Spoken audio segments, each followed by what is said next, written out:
ada stigma terkait Belt and Road China, ya. Jadi Belt and Road China dianggap sebagai jebakan utang. Ya. Saya kira ini terlalu pendek kita berpikir seperti itu, ya.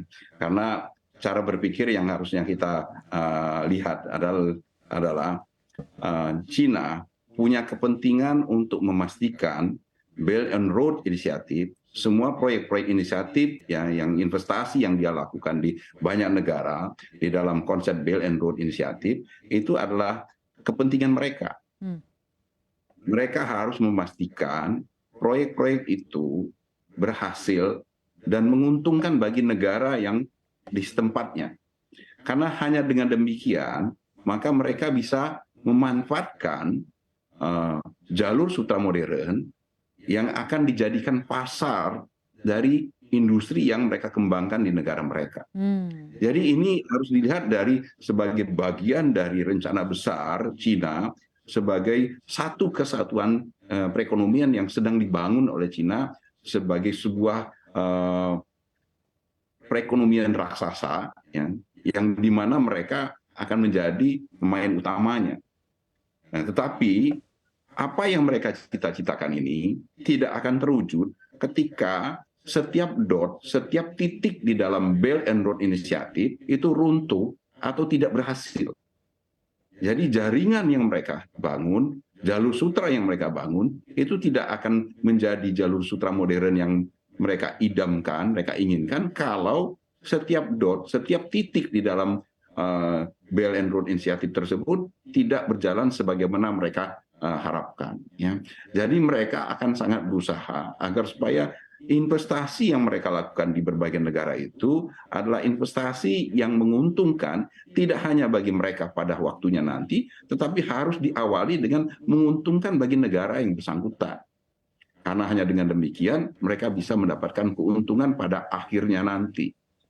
Nah, jadi dalam konsep seperti itu saya tidak bersama pandangan bahwasanya Belt and Road Initiative adalah sebuah jebakan bagi negara yang ikut di dalamnya, ya. Termasuk juga dengan Indonesia.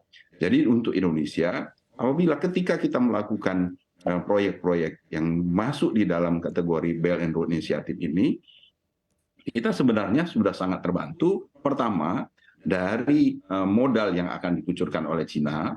Yang kedua, dari upaya Cina untuk membantu kita agar supaya proyek itu berhasil.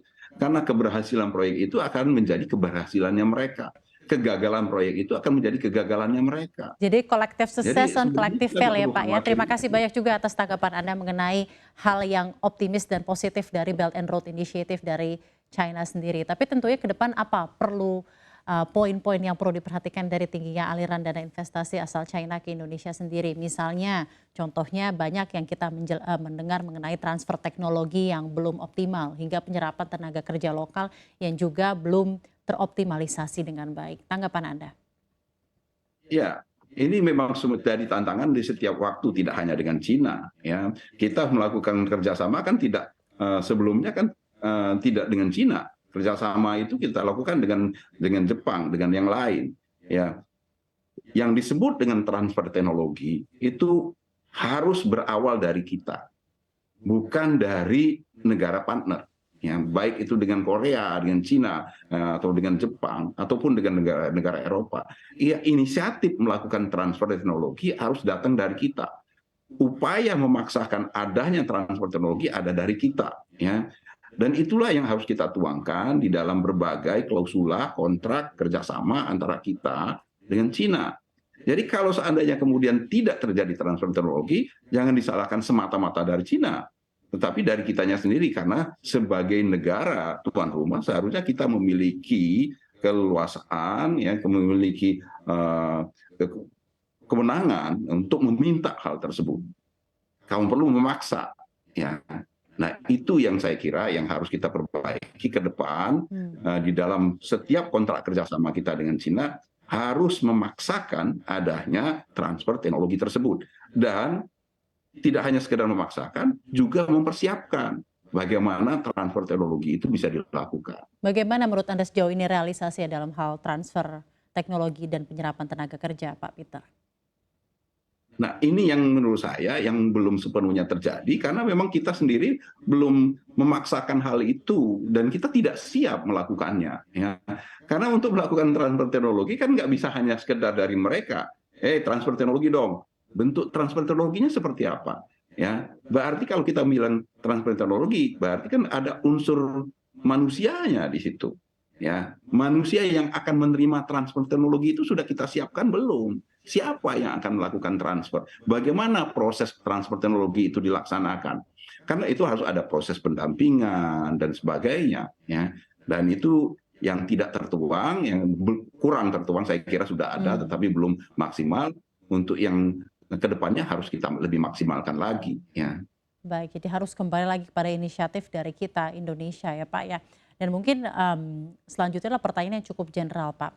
Kita ketahui ada perlambatan ekonomi global, kemarin sempat ke hit pandemik, lalu ada era suku bunga tinggi, lalu juga sekarang ada harga komoditas dan eskalasi perang dan lain-lainnya. Ini mengakibatkan kenaikan suku bunga, inflasi, dan banyak negara berjuang untuk membayar hutang mereka ke negara masing-masing, tidak terkecuali China.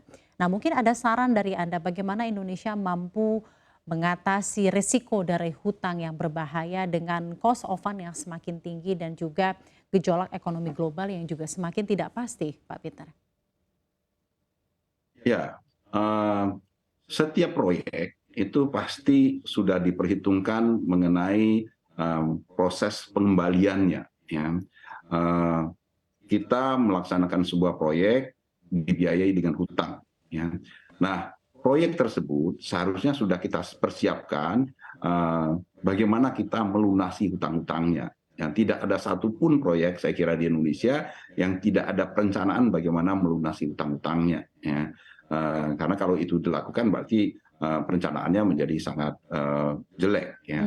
Dan seringkali proyek-proyek yang dibangun tidak memberikan penerimaan dalam bentuk hutangnya. Ya, misalnya kita hutangnya kan dalam bentuk dolar. Ya. Sementara penerimaan dari proyek yang kita laksanakan itu sifatnya dari rupiah atau bahkan sifatnya adalah barang publik yang tidak memberikan pendapatan.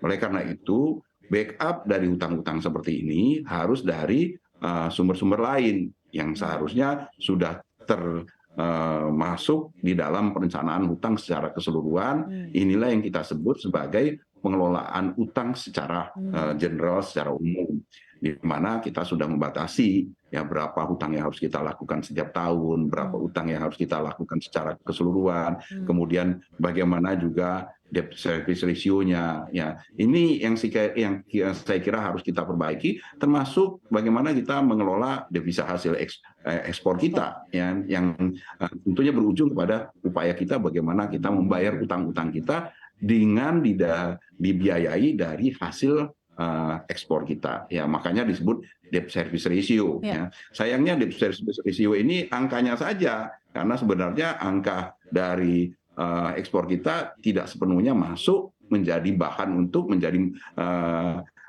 alat kita untuk membayar utang-utang kita. Nah, perubahan kebijakan landscape kebijakan secara keseluruhan ini yang harus kita lakukan agar supaya apapun yang terjadi ya di dalam perekonomian kita seperti yang sekarang ini terjadi, kita masih tetap aman untuk bisa melaksanakan pembayaran kewajiban kita, utang-utang kita.